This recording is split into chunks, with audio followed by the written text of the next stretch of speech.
Hola a todos, ¿cómo están? Espero se encuentren muy bien. Me da mucho gusto que estemos juntos nuevamente en el Congreso Veterinario de León, en esta edición única, increíble, nueva, novedosa, el Congreso número 24.5. Yo agradezco muchísimo la invitación a todos los organizadores, a César, Marcelo, a Jessy y a todos los que junto con ellos han hecho esta labor impresionante para poder seguir llevándoles a todos ustedes esta serie de conferencias que siempre se han caracterizado por tener un extraordinario nivel.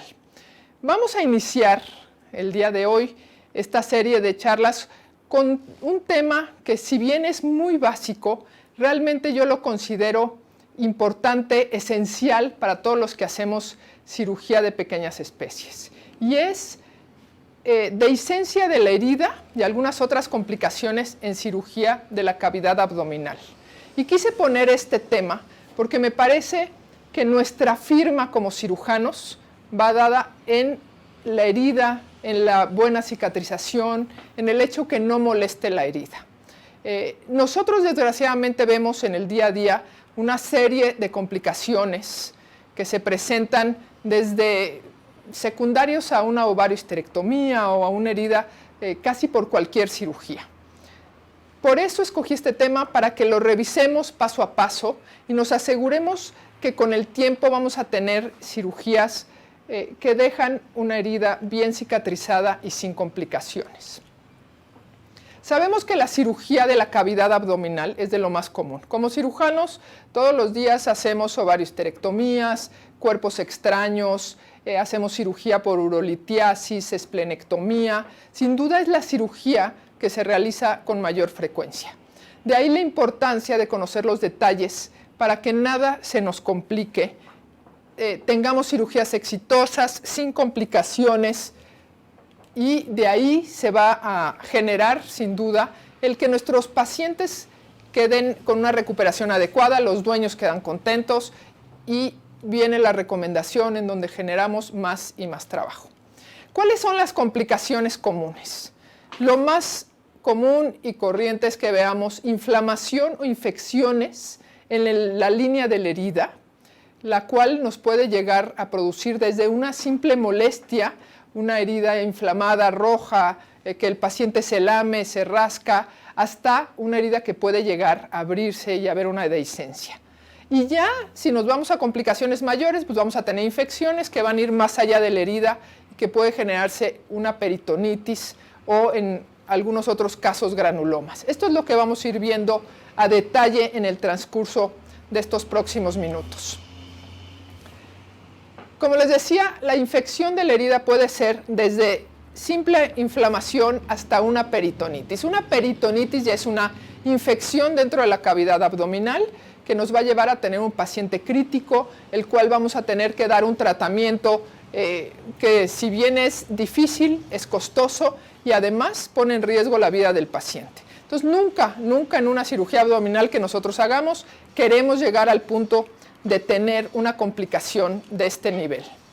Lo común es que veamos casos como este. Este, por ejemplo, es una gata a la cual se le realizó ovariohisterectomía y a los pocos días se presenta con la herida de piel abierta, vemos cierta inflamación, vemos cómo en la parte interna hay una serie de suturas que, si nos fijamos a detalle, vemos que tienen un calibre mayor que el que se recomienda, ahí está muy inflamada.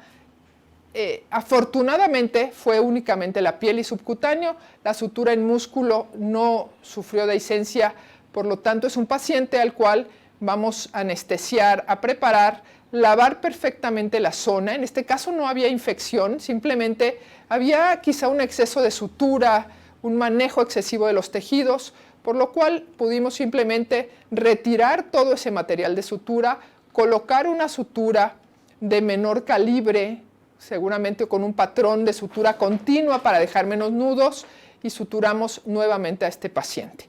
Cuando nosotros vemos esto, siempre nos acaba preocupando si así se hizo la herida de piel y abdomen, cómo estará por dentro. Entonces siempre acabamos revisando que los muñones estén bien, que se haya utilizado un tipo de sutura adecuada. Vamos a repasar un poco, antes de ver otro tipo de complicaciones, cómo podemos evitar que nuestros pacientes tengan heridas inflamadas, infectadas, heridas que les molesten, heridas que se laman mucho, que se quiten los puntos. Para nosotros tener control de esto, parecería que simplemente hay que suturar bien y listo, pero no, hay que tener claros todos los principios básicos de cirugía. Y todo esto empieza desde que nosotros revisamos al paciente en su totalidad, conocemos si tiene alguna enfermedad aparte de la que está causando la cirugía. Por ejemplo, si hablamos de ovariohisterectomía, tenemos que haber revisado al paciente para saber que no es diabético, que no es hipotiroideo, que no tiene ningún factor que pueda afectar nuestra cicatrización. A estos pacientes, una vez que los revisamos, determinamos qué pruebas preanestésicas requieren, vamos finalmente a prepararlos para cirugía con todos los cuidados que requieren y siempre pensando en que el final de nuestra cirugía tiene que ser una herida perfectamente realizada sin factores que predispongan a complicaciones. ¿Cómo vamos a hacer esto? Preparando al paciente desde un inicio con todos los cuidados. Vamos a anestesiarlo, a rasurarlo con una máquina que no tenga los dientes rotos, que nos va a dejar laceraciones en piel. Es decir, vamos a rasurar perfectamente sin irritar la piel. Vamos a lavar sin ser muy agresivos para no inflamarla, con soluciones tipo yodadas o clorhexidina. Lo necesario, 3 lavadas, lo preparamos. Posteriormente entramos al quirófano, embrocamos de manera adecuada y vamos a dar siempre una terapia analgésica que se da desde la preparación. El antibiótico y la analgesia se recomienda que se administren durante la inducción para que el paciente, en el momento en que se genera la incisión o la cirugía, ya tenga el antibiótico circulando y la analgesia también. Podemos además bloquear con anestesia local la herida, lo cual nos va a permitir que durante la cirugía no se genera dolor, por lo cual podemos manejar una anestesia a un nivel más bajo y podemos mantener el paciente con analgesia posterior a la cirugía. Aquí estamos viendo al paciente ya preparado, lavado, embrocado, en donde bloqueamos el sitio de la herida. En esta ocasión es con una combinación de lidocaína, bupivacaína a lo largo del sitio de incisión. Como les decía, esto permite que el paciente durante la cirugía no requiera niveles de anestesia tan altos porque hay una buena analgesia, y posterior a la cirugía, las primeras horas, que son las más molestas, va a quedar con analgesia. Es importante que la herida no duela. En el momento que no duele, el paciente la siente menos, se molesta menos, se lame menos y eso hace que se inflame mucho menos. Una vez que iniciamos la cirugía, hay que recordar que las condiciones de antisepsia deben ser totales. Debemos tener nuestro paciente cubierto con campos que van desde la mesa hasta la cabeza del paciente. Es decir, no debe haber espacios sin campos en los sitios donde nosotros manejamos nuestras manos. Debemos tener guantes, bata estéril, y eso genera un área totalmente estéril. Porque recuerden que una herida infectada se inflama y molesta, y las heridas infectadas los pacientes se las van a lamer y se las van a inflamar. Debemos contar con todo lo necesario para realizar una cirugía en el que nos permita tener un manejo delicado de los tejidos, tener hemostasia de manera adecuada, y eso lo vamos a lograr con un equipo un instrumental adecuado, con todas las piezas que requerimos. Debemos contar con gasas que siempre deben tener esta marca radiopaca, y es indispensable que en el momento que vamos a empezar la cirugía, estas gasas las contemos, tengamos claro que empezamos con 10 gasas, por ejemplo, porque al finalizar la cirugía debemos contarlas y estar seguros que no vamos a dejar una gasa dentro de la cavidad. Esto parece muy obvio, pero recuerden que es una complicación común el que una gasa quede dentro de la cavidad abdominal. Y una vez que tenemos todo listo, nuestro instrumental, el material, vamos a realizar una incisión abdominal en donde normalmente vamos a buscar incidir por la línea media. Estos esquemas son importantes porque en ellos podemos observar cómo la pared abdominal está formada por una serie de músculos y sus fascias. En este caso, cerca de lo que es la línea alba o línea media, tenemos el recto abdominal y la fascia del recto abdominal. Esto es a la altura de la cicatriz umbilical. Por la parte interna, en la cavidad abdominal, tenemos esta grasa del ligamento falciforme y vemos cómo hay en lo que se considera la línea alba o línea media, vemos cómo llegan las fascias de los músculos oblicuos abdominales externos, internos.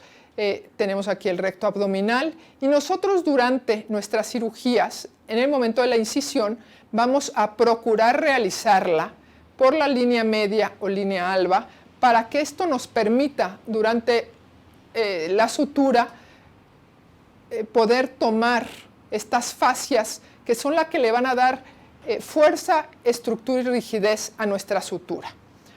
Hay momentos en las incisiones en donde hay mucha grasa o no podemos ver claramente la línea alba y nos vamos ligeramente paramediales. Esto no es grave, no es malo, simplemente vamos en el momento de suturar a tener de un lado la línea alba y del otro podemos ver el peritoneo, el músculo y la fascia. Y aquí lo importante es saber que si nosotros tomamos la fascia en nuestra sutura, vamos a tener una sutura igual de fuerte que si tomáramos la línea alba. Cuando nosotros realizamos esta sutura, debemos recordar que no nos interesa tomar el músculo ni el peritoneo. Básicamente queremos tomar la fascia del recto y la línea alba. Lo vamos a ver ahora en un momento en un video. Como les decía, en el momento de suturar, si nuestra incisión fue totalmente por el centro en la línea alba, pues vamos a tomar una porción de cada lado, 4 o 5 milímetros, tomando la línea alba. Si alcanza a tocar un poco de músculo no importa, pero lo hacemos perforante y utilizamos puntos simples o puntos continuos simples. No hay diferencia de usar puntos simples separados que una sutura continua simple, siempre y cuando los nudos en los extremos estén bien realizados con 5 nudos aproximadamente. Si nosotros lo hicimos paramedial o en la región más caudal, vamos a tomar únicamente la fascia, no vamos a tocar el músculo se inflama y se desgarra, no es necesario sujetarlo. Y también se ha visto que no es necesario que nos preocupemos por tomar el peritoneo. El peritoneo va a cicatrizar rápidamente porque hay células mesoteliales que ayudan a que este cicatrice sin que nosotros tengamos que involucrarlo en nuestra sutura. Se han hecho estudios en ratas en donde se les quita una porción del peritoneo y en pocas horas las células mesoteliales que están en la cavidad abdominal llegan a cubrirlo en su totalidad, llevándolo a una cicatrización total a los 3 días aproximadamente. De ahí que no nos preocupe el peritoneo. Incluso se ha visto que si nos preocupamos en pasar la sutura por el peritoneo, esto puede generar más adherencias. Así que no necesitamos buscar el peritoneo en el momento de colocar la sutura. Pero ¿qué pasa? Que a veces nos encontramos con que nosotros colocamos la sutura, suturamos nuestra herida y hay ciertas complicaciones. ¿Por qué? Porque o tenemos una técnica quirúrgica inadecuada o se contaminó y puede haber infección, lo cual va a evitar una adecuada cicatrización. Podemos tener tensión excesiva, podemos tener pacientes que tienen factores predisponentes, como los que han estado bajo tratamiento a base de corticosteroides, algunos que tienen Cushing, algunos otros diabetes, y hay otros casos en que simplemente la técnica fue inadecuada. Utilizamos material inadecuado, manipulamos el tejido de manera excesiva y le inflamamos, y todo esto, todos estos factores nos pueden llevar a tener complicaciones en nuestra herida. Por ejemplo, hematomas o seromas. Eso ocurre comúnmente cuando en el momento de incidir tratamos de hacer mucha disección para identificar la línea media. Es preferible hacer una incisión paramedial que dejar todo ese espacio muerto que posteriormente nos puede llevar a tener un hematoma o un seroma. Así que cuando hagamos la incisión la vamos a hacer firme con un bisturí, sin hacer mucha disección para que no quede este espacio muerto.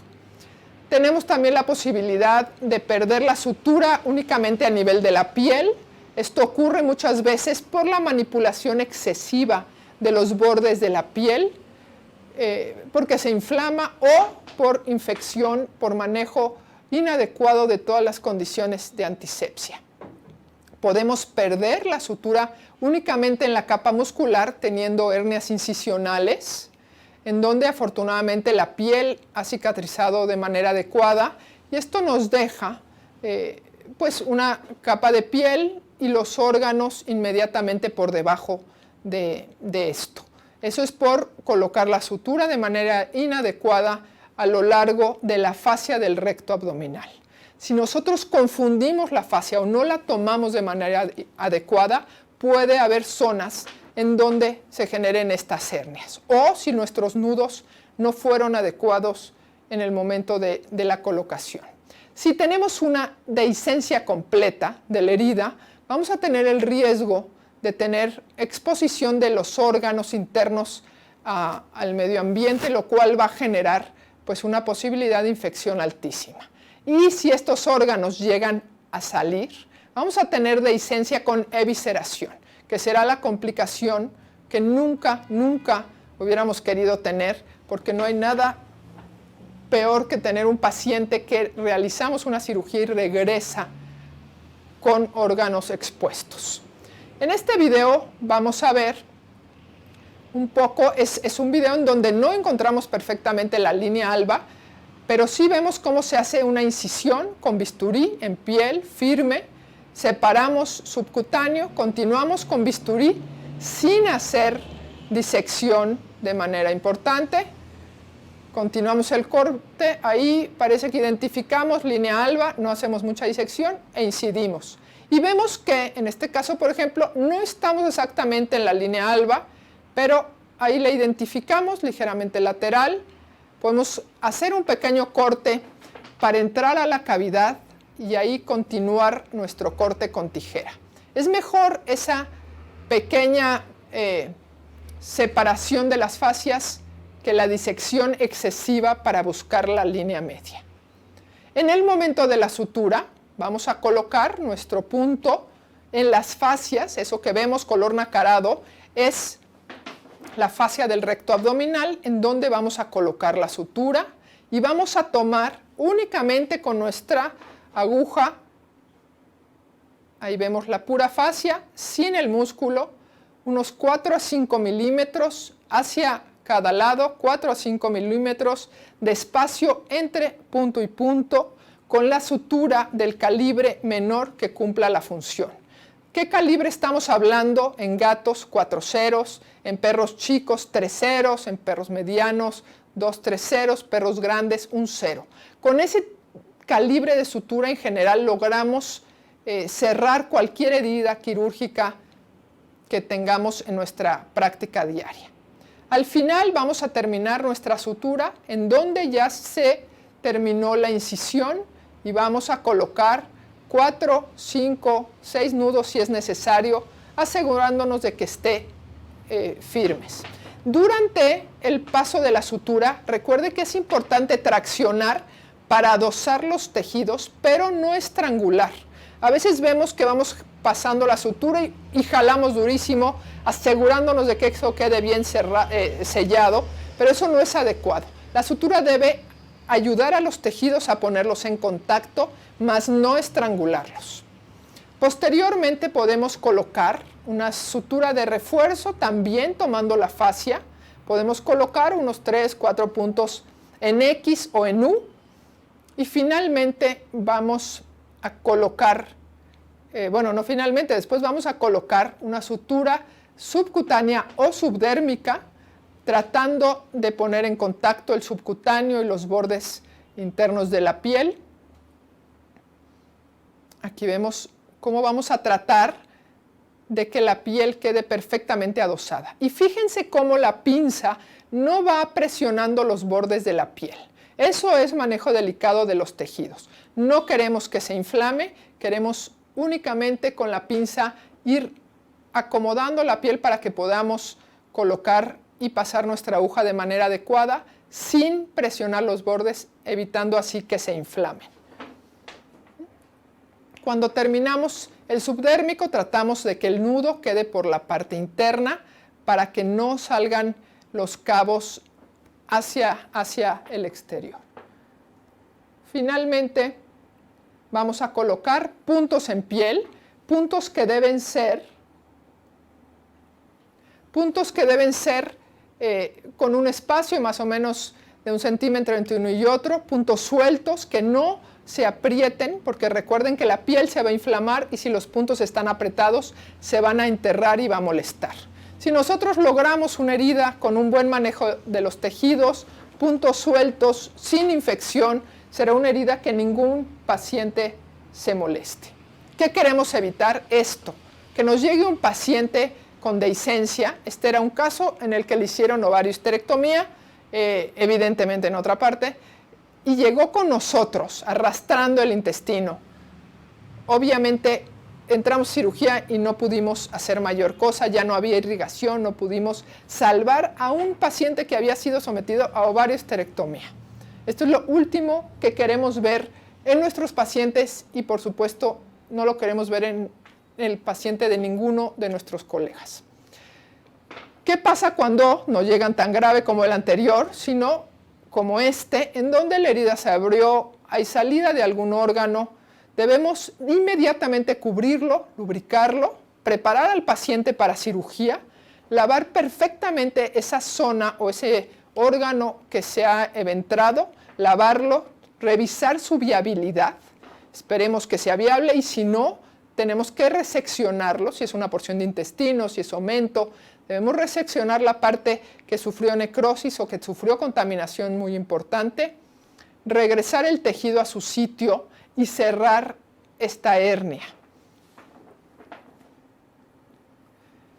Hay casos afortunados en donde las hernias únicamente suceden en el músculo y nos queda una hernia incisional. Es decir, tenemos la piel bien cicatrizada, pero el músculo no, por lo que los órganos se encuentran justo por debajo de la piel.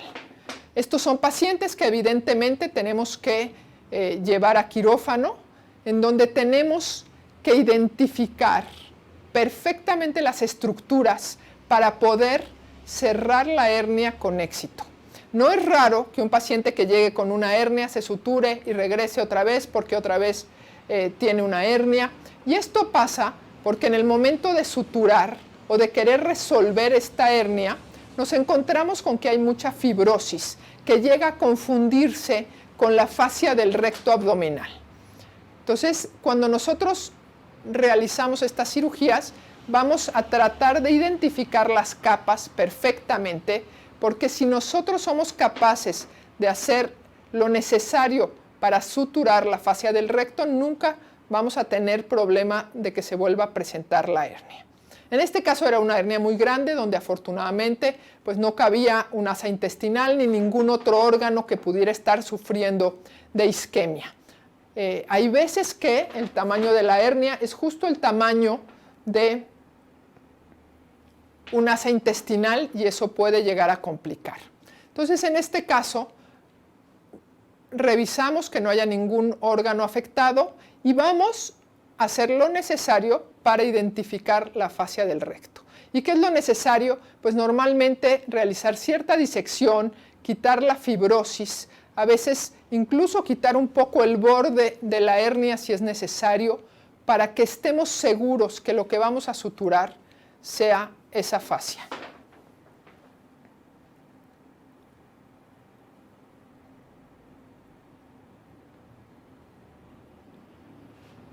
Ahí ven cómo esa fibrosis podría confundirse y podríamos si no retiramos todo este tejido de cicatrización que se estaba generando, podríamos fácilmente confundirlo. Entonces, aquí sí, a diferencia de una herida inicial, debemos realizar un poco más de disección o de retiro de este material de cicatrización para que no nos quede duda de dónde estamos sujetando nuestra sutura. Una vez que la identificamos claramente, y claramente tiene que ser desde los extremos hasta el borde en su totalidad, entonces podemos colocar la sutura, asegurándonos de iniciar antes de la herida, poner una sutura continua, de preferencia con una sutura monofilamentosa absorbible que nos genere un tiempo adecuado en la cicatrización antes de que ésta se absorba. Ahí ya se genera un cierre común y corriente, en donde, si se fijan, tenemos la sutura continua simple, adosando los bordes sin estrangularlos, y vamos a reforzar con puntos en X o en U para quitarle tensión a esa única sutura continua que hemos colocado. Posteriormente, hacemos un subdérmico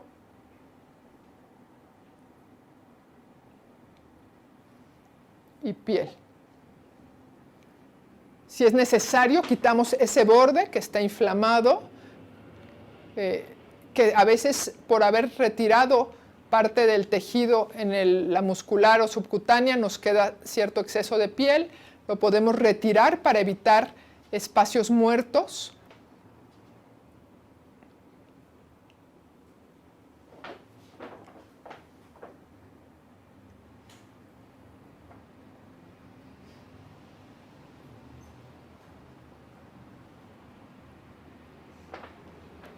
Y ahí estamos con el subcuticular, y finalmente podemos colocar puntos en piel que pueden ser continuos o simples.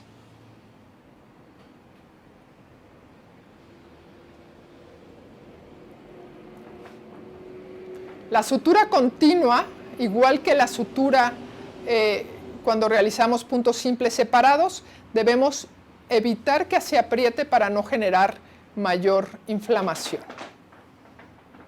Si nosotros seguimos estos principios de tomar siempre la fascia del recto, no tenemos por qué tener dehiscencia en las heridas. Una vez que nosotros terminamos cualquier cirugía, recuerden que es importantísimo contar las gasas.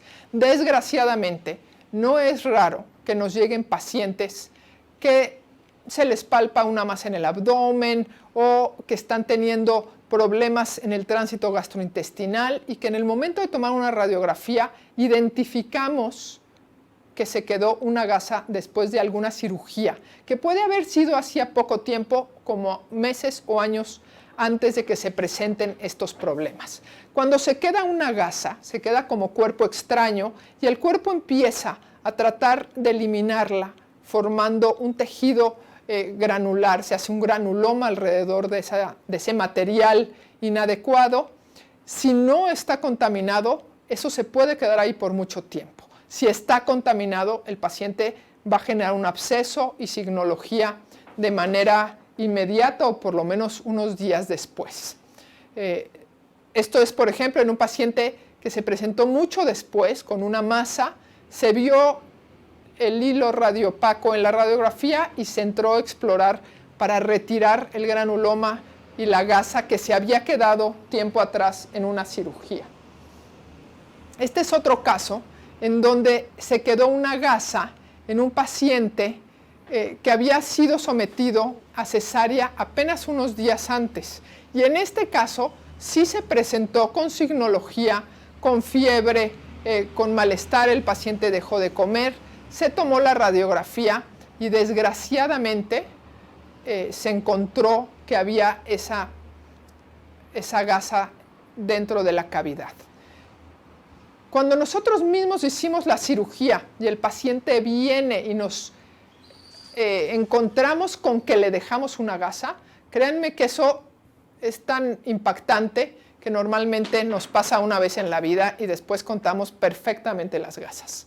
Por lo menos esa fue mi experiencia. El día que le dejé una gasa a un paciente me generó tal conflicto que me quedó como una obsesión muy importante por estar segura que no le voy a dejar nunca más una gasa a un paciente. Aquí vemos cómo esa gasa había quedado por la parte dorsal del útero, cómo había generado un absceso alrededor de ella.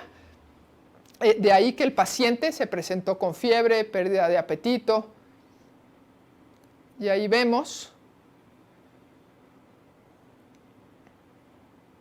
cómo este material inadecuado provoca estas complicaciones, que se resuelven tan fácilmente, simplemente en tener los cuidados que deben volverse rutina para cualquier cirujano, contar las cosas y las gasas antes de empezar y al terminar la cirugía.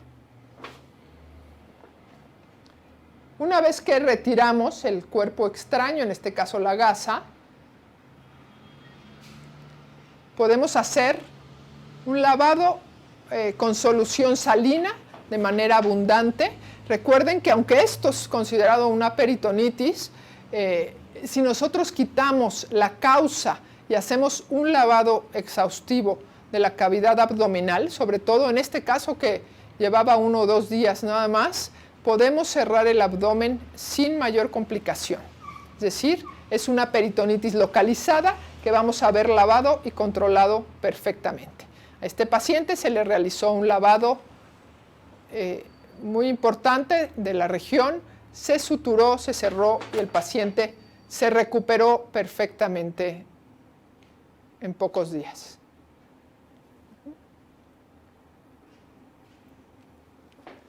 Este es otro ejemplo de un paciente al que se le quedó una gasa, pero este paciente quedó la gasa por mucho tiempo y ya cuando se presentó a cirugía teníamos obstrucción del ureter con hidronefrosis muy importante, así como una reacción granulomatosa dentro de la cavidad.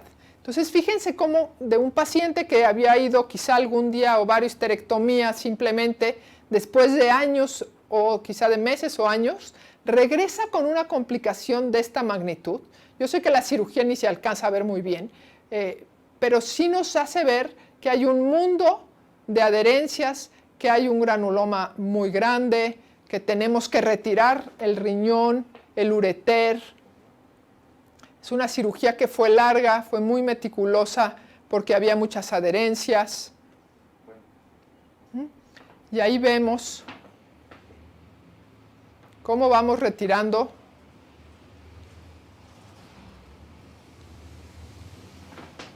poco a poco el granuloma.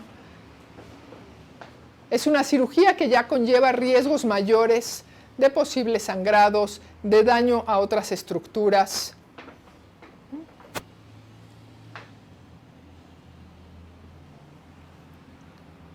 Finalmente, una vez que logramos retirar el riñón, el ureter, el granuloma, hicimos un lavado de la cavidad abdominal, revisamos que no quedara ningún sangrado, que no se hubiera dañado ninguna estructura. Vean el tamaño de la incisión para poder revisar la cavidad abdominal en su totalidad y poder retirar un riñón con hidronefrosis de un tamaño realmente importante. Y aquí al final vemos cómo está el riñón, el ureter, rodeado el ureter por una gasa que se quedó en una cirugía previa en algún momento. Y así como las gasas producen estos granulomas, también lo producen los materiales de sutura inadecuados.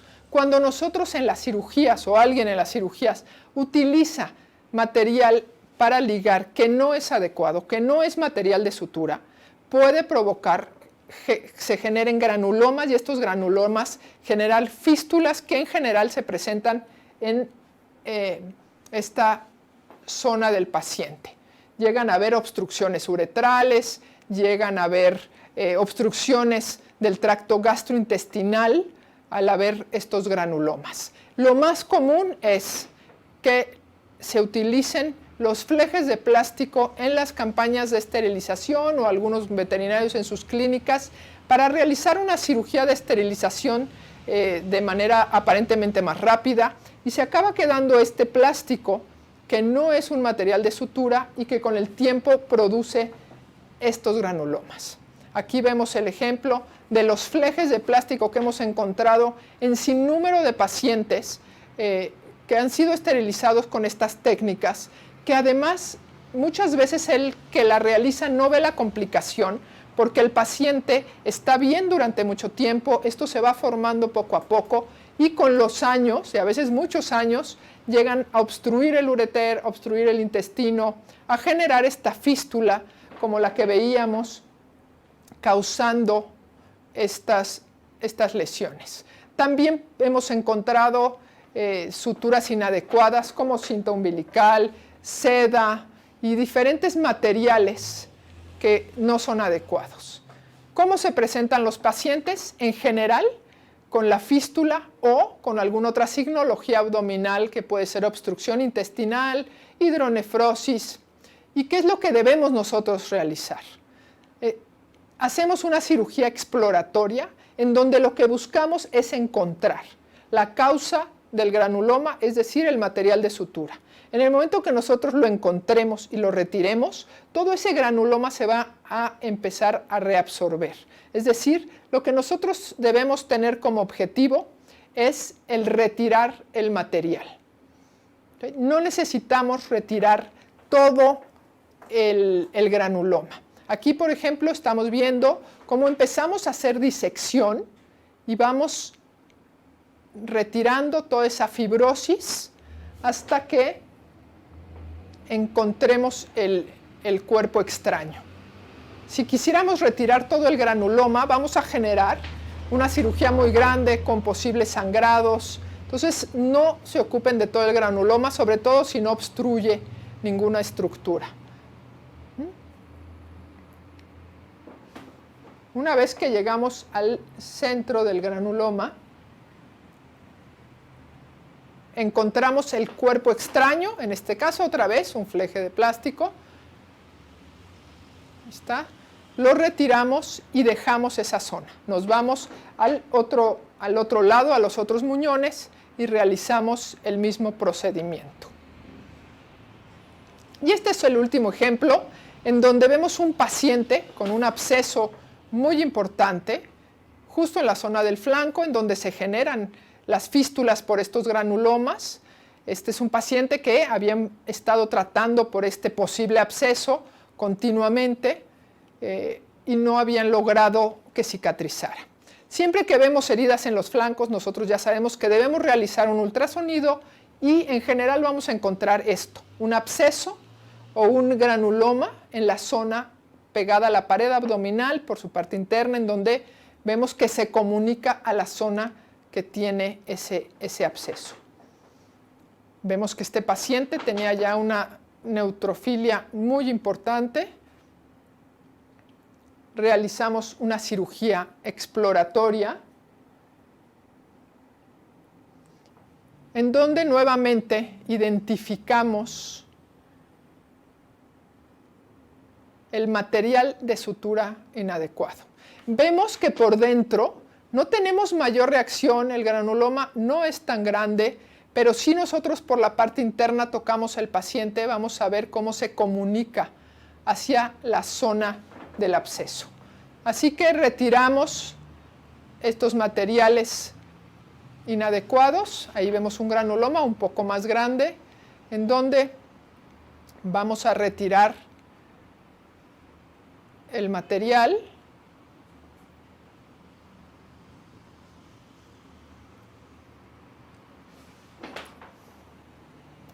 Una vez que lo retiramos, lavamos la zona, podemos cerrar la cavidad abdominal, como ya lo hemos venido viendo, y finalmente nos vamos a tratar la fístula, que en este caso es muy grande, tenía una gran cantidad de espacio muerto, secreción purulenta abundante, Aquí ya estamos seguros que no hay comunicación a la cavidad abdominal, porque ya por dentro nos aseguramos de que esto quedara perfectamente aislado.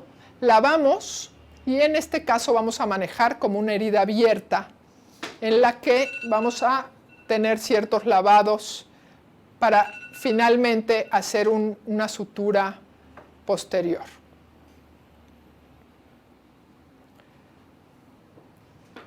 En conclusión, ¿qué vamos a realizar o cómo vamos a cuidar que no tengamos cirugías complicadas?